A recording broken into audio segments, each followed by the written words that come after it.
प्रेक्षकांना आपल्यासोबत आहे रिलीफ द हेल्थ क्लिनिकचे director doctor Sameer Shahane sir. आपण एक क्रिटिकल केअर स्पेशलिस्ट आहे आणि जनरल फिजिशियन आहात. सर, आम्ही तुमच्याकडे जाणून घेऊन नेमकं हे जे पोस्ट कोविड सिंड्रोममध्ये आपण बघतोय की जे बरेचसे पेशंट आहेत त्यांना विळखा वाढत आहे, थायरॉइडचे असो किंवा पेनचे असो काही क्रोनिक पेनचे असो, तर याबद्दल आपला काय अनालिसिस आहे? तुम्ही पण नेहमी पेशंट्स बघता, कोमॉर्बिडिटीवाले पेशंट, तुमच्या काय अनालिसिस आहे त्याबद्दल आमच्या दर्शकांना तुम्ही सांगा. पोस्ट कोविड सिंड्रोम हा कोविड झाल्यानंतर पेशंट्सला आढळतो. एक 4 आठवड्यानंतर त्याचे रिझल्ट सुरू होतात, त्याचे कॉम्प्लिकेशन सुरू होतात. याच्यामध्ये सगळ्यात महत्त्वाचा भाग आहे म्हणजे क्रॉनिक फटीग सिंड्रोम. कोविडच्या पेशंटला भरपूर फटीग राहतो, भरपूर थकवा राहतो आणि त्यांना असं वाटतं की त्यांच्या अंगात काही त्राणच नाही आहे. हा एक सगळ्यात महत्त्वाचा भाग आहे क्रॉनिक फटीग सिंड्रोम. दुसरा याच्यातला भाग म्हणजे ब्रेन फॉग. मेमरी कॉन्सन्ट्रेशनमध्ये इम्पेअरमेंट होणे आणि त्याच्यानंतर ब्रेन फॉग राहणे, लवकर गोष्टी न सुचणे, गोष्टी विसरणे, हा देखील एक प्रकार आपल्याला पोस्ट कोविडमध्ये आढळून आलेला आहे. तिसरी गोष्ट म्हणजे पोस्ट कोविडमध्ये आपल्याला डायबिटीजचा प्रमाण, ज्या लोकांना शुगर डायबिटीज नव्हते बिफोर कोविड त्या लोकांना सुद्धा आपल्याला डायबिटीज दिसून येतो आहे. सो त्याला आपण पोस्ट कोविड डायबिटीज म्हणतो आणि त्या पोस्ट कोविड डायबिटीजसाठी इंजेक्शन रेमडेसिवीर किंवा स्टेरॉइड्स जे वापरले जातात त्याच्यामुळे हा फरक दिसतो. परंतु हा पोस्ट कोविड डायबिटीजचा जो प्रकार आहे हा काही महिन्यात ठीक होतो. त्याच्यासाठी आपल्याला रेग्युलर शुगर मॉनिटरिंग, त्याच्यासाठी लागणारी औषधं ही सगळी घ्यावी लागतात. डाएटकडे लक्ष द्यावं लागतं. चौथा भाग, कोविड पेशंट्समध्ये डिप्रेशन, अँझायटी भरपूर आढळून आलेली आहे. डिप्रेशन, अँझायटी मध्ये त्यांना स्पेसिफिक म्हणायचं तर पोस्ट ट्रॉमॅटिक स्ट्रेस डिसऑर्डर, म्हणजे मला कोविड झालाच कसा आणि कोविड झाला तर आता मी याच्यातून बरा केव्हा होणार की बरा होणार नाही, अशी चिंता त्यांना ग्रासत राहते. तर अशा पेशंट्सला काउन्सिलिंग थ्रू किंवा औषधांद्वारे सुद्धा ठीक करता येतं. आणि याच्या व्यतिरिक्त पोस्ट कोविडमध्ये आपल्याला आणखी सगळ्यात महत्त्वाची गोष्ट आढळते ती म्हणजे पाउंडिंग हार्ट, ज्याला आपण फास्ट हार्ट रेट म्हणतो. फास्ट हार्ट रेट, 100च्या वर heart rate, normal heart rate जो आहे तो 60 ते 100च्या दरम्यान राहतो. 60च्या खाली जर गेला तर आपण त्याला ब्रॅडिकार्डिया म्हणतो, 100च्या वर गेला तर आपण त्याला टॅकिकार्डिया म्हणतो. टॅकिकार्डिया म्हणजे हार्ट रेट जास्त राहणे, हे शरीरासाठी, हार्टसाठी उत्तम नव्हे.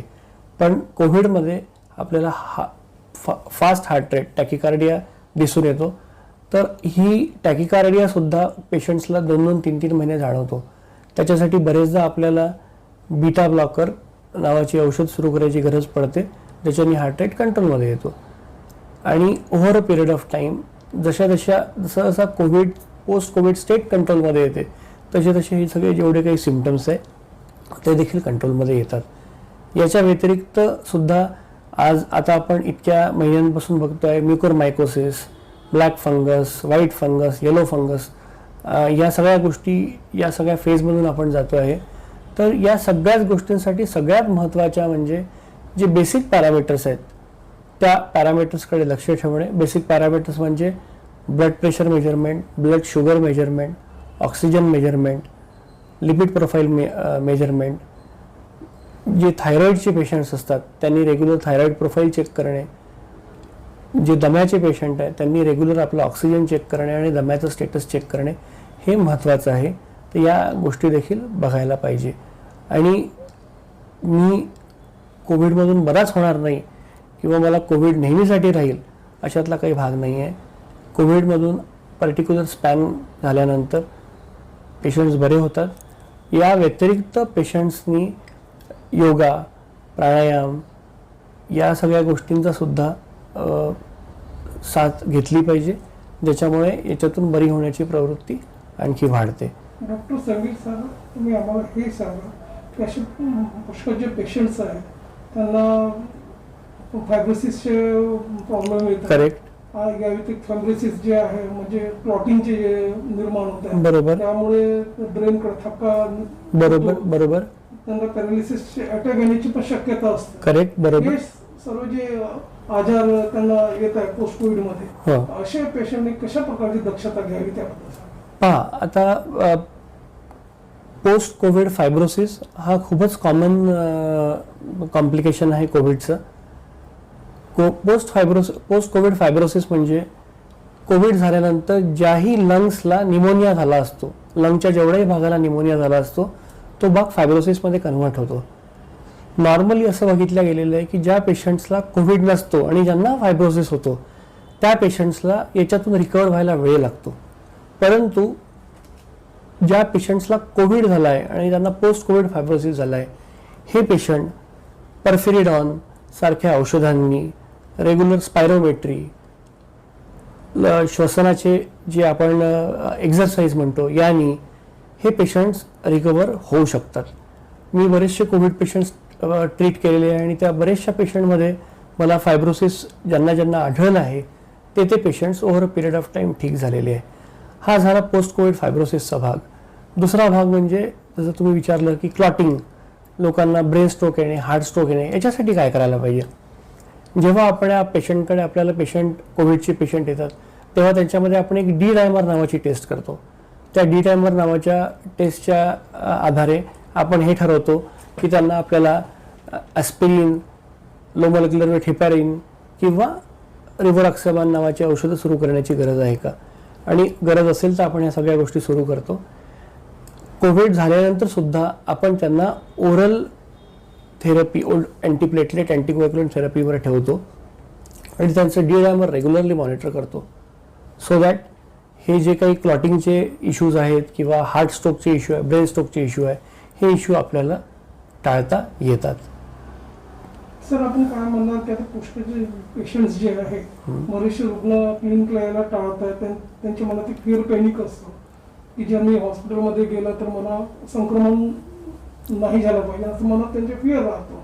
तर त्याकरिता तुम्ही जे लोकांना काउन्सिलिंग करतात, म्हणजे जे ऑनलाईन कन्सल्टेशन तुम्ही देताय, व्हिडिओ कॉलिंग, तर हा आहे का तुमच्याकडे, उपलब्ध आहे का हे सर्व वस्तू? बिलकुल उपलब्ध आहे. आता असं आहे की कोविडच्या पेशंट्सला एक तर बराच थकवा असतो. थकव्यासोबत त्या पेशंटला हायग्रेड फीवर असतो, त्यांचं ऑक्सिजनेशन मार्जिन असल्यामुळे त्यांना श्वास दम लागतो, त्यांना टॅकिकार्डिया असतो. तर अशा पेशंट्सला जर ते क्लिनिकला येऊ शकत नसतील किंवा हॉस्पिटलला येऊ शकत नसतील तर त्या लोकांशी व्हिडिओ कन्सल्टेशनवर आपण जरूर कन्सल्टेशन करू शकतो. आणि फक्त या कन्सल्टेशन करताना आपल्याला 3-4-5 गोष्टींची गरज असते. ती म्हणजे त्यांच्याकडे पल्स ऑक्सिमीटर असणं खूप गरजेचं आहे, त्यांच्याकडे ग्लुकोमीटर असणं गरजेचं आहे, त्यांच्याकडे डिजिटल BP मशीन असणं गरजेचं आहे. तर या गोष्टींद्वारे ह्या गोष्टी त्या घरच्या घरी स्वतः मॉनिटर करू शकतात किंवा त्यांचे रिलेटिव्ह मॉनिटर करू शकतात आणि आपल्याला ते फिगर सांगू शकतात, सो दॅट आपण व्हिडिओ कॉल कन्सल्टेशनद्वारे त्यांना ट्रीटमेंट देऊ शकतो. आणि बरेचदा असं होतं की जर क्लिनिकमध्ये नॉर्मल पेशंट्स आहेत ज्यांना कोविड नाही आहे आणि कोविडचे पेशंट जर आले तर बरेचदा सोशल डिस्टन्सिंग आणि बाकी जे काही नॉर्म्स आहेत ते नॉर्म्स तेवढ्या काटेकोररित्या पाळले जात नाही. त्याच्यामुळे ज्या पेशंट्सला घरी बसून डॉक्टरशी कन्सल्ट करता येत असेल त्या पेशंट्सनी जरूर करावं. पण ही गोष्ट आणखी लक्षात ठेवावी की जर हा त्रास वाढत असेल, ताप कमी नसेल होत किंवा ऑक्सिजनेशन कमी होत असेल किंवा कोविडचे जेवढे काही सिम्पटम्स आहेत ते कमी नसतील होत, तर अशा पेशंट्सनी नेसेसरी प्रिकॉशन्स घेऊन क्लिनिकमध्ये किंवा हॉस्पिटलमध्ये जरूर यायला पाहिजे. सर, जे आपण बघतो जे पोस्ट कोविड पेशंट जे असतं त्याला आता सर्व हॉस्पिटल्सने एक रिलीफ पॅकेज डिक्लेअर केले. करेक्ट. अशा आपलं जे आहे रिलीफ द हेल्थ क्लिनिक जे आहे, कशा प्रकारचे अद्याप सुविधा, मॉडर्न इक्विपमेंट अवेलेबल आहे रुग्णांकरिता, त्याबद्दल सांगा. पहा, पोस्ट कोविड जे रिलीफ पॅकेजेस आजकाल सगळीकडे हॉस्पिटलमध्ये दिल्या जातात आहे आणि आपण रिलीफ द हेल्थ केअर क्लिनिकद्वारे त्यांना जे पोस्ट कोविड केअर पॅकेज देतो याच्यामध्ये आपण रेग्युलर कन्सल्टेशन्स अबाउट कोविड आपण त्यांना देतो आपल्या रुग्णांना. त्यामध्ये रेग्युलर ऑक्सिजन चेक करणे, रेग्युलर ब्लड प्रेशर चेक करणे, रेग्युलर शुगर चेक करणे, याच्या व्यतिरिक्त स्पायरोमेट्रीबद्दल त्यांना अवगत करवणे, त्यानंतर योगा, प्राणायाम, एक्झरसाइज काय करता येईल रिलेटेड टू कोविड या गोष्टी आपण त्यांना सांगतो. याच्या व्यतिरिक्त ज्या पेशंट्सला गरज असते की रिपीट सी टी स्कॅन करून पाहायचं आहे का, अशा पेशंटला आपण रिपीट सी टी स्कॅनसुद्धा करवतो. आणि या सगळ्या गोष्टी आता उपलब्ध आहेत. म्हणजे प्रत्येक गोष्टीसाठी पेशंटला स्वतः गाडी घेऊन जायची गरज नाही. सेंटर्सचे लोक येऊन गाडीत पेशंटला घेऊन त्यांचे नेसेसरी इन्व्हेस्टिगेशन्स करून इथे सोडून जातात. आणि या व्यतिरिक्त सगळ्यात महत्त्वाचं म्हणजे पेशंटचं मनोबल उंचावणे. तर मनोबल उंचावणं can be only done by counselling. त्या अशा पेशंटला भरपूर वेळ द्यायला पाहिजे.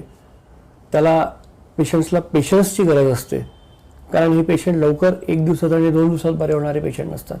पण over a period of time जर तुम्ही त्यांचं मनोबल उंचवू शकले आणि प्रॉपर ट्रीटमेंट देऊ शकले तर हे सगळे पेशंट बरे होतात. आणि हेच आम्ही इथे रिलीफ हेल्थ केअर क्लिनिकमध्ये करतोय.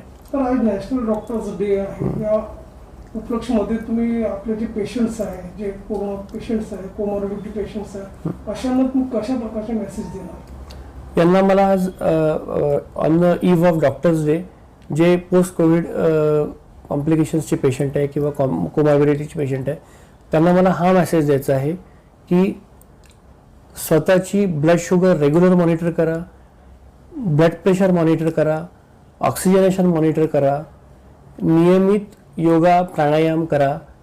एक्झरसाइज करणं खूप पॉसिबल होत नाही कारण कोविड पेशंट्समध्ये थकवा येतो आहे. तर अशा पेशंट्सनी रोज थोडा वेळ वाढवून वॉक, ज्याला आपण म्हणतो वॉक करायला पाहिजे, ब्रिस्क वॉक करायला पाहिजे.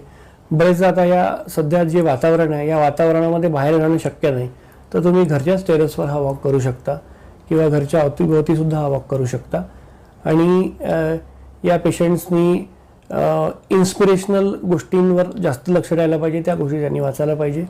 आणि काहीही गरज पडल्यास तुरंत आपल्या डॉक्टरशी कन्सल्ट करायला पाहिजे. हा मला मेसेज त्यांना द्यायचा आहे.